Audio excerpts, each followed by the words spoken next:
And now, it's time for another Dice Tower review with Tom Vasel. Famous. Okay. I am not the best person to review this game, okay? But I'm going to try to do my best. This game is obviously marketed at teenage girls. In fact, normally I have Melody reviewing games with me, but this one I think was even above her pay grade, or at least she's probably not as steeped in popular culture as the owners of this game would like. Perfectly fine, in my opinion. I don't think she needs to know the name of every superstar out there. There's many other things that she could know. But that's who this game is aimed at, so let's take a look at it and see.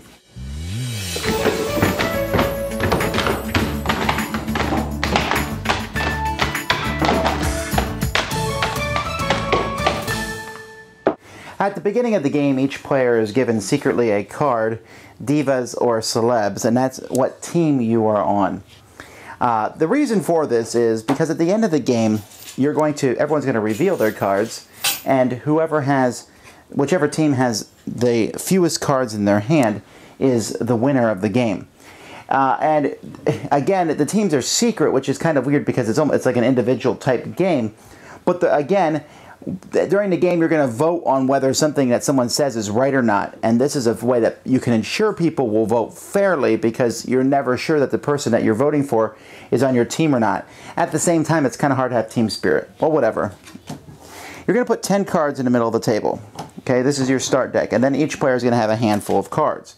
And on your turn, or on one person's turn, we turn over the first card. Okay, so it's unique. Now, we're talking about celebrities here. And so we look at unique, and you have to think in your head of a celebrity who's unique. That's not that difficult.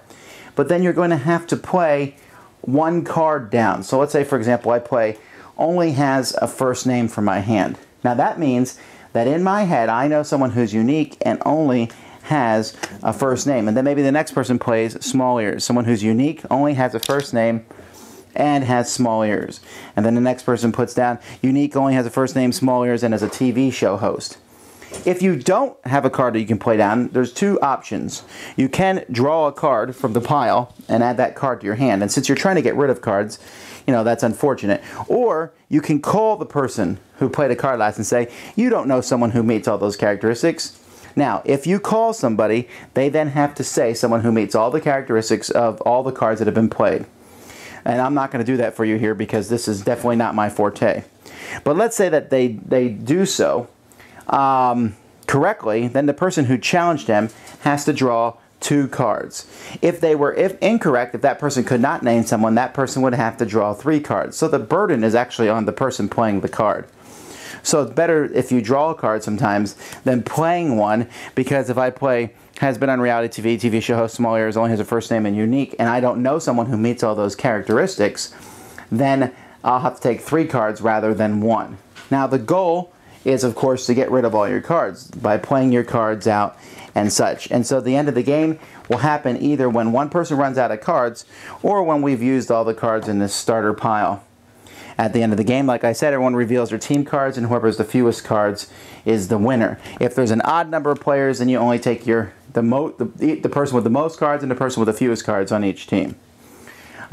Just so you can see some of the other categories: hated by your parents, has been on a road trip, rich, could be Batman, writes a blog, from the north, text message queen or king, big ears, DJ, VJ, good looking, etc. And I suppose it doesn't have to be a star. It could just be someone that all the players know. But that's kind of what this game is going for.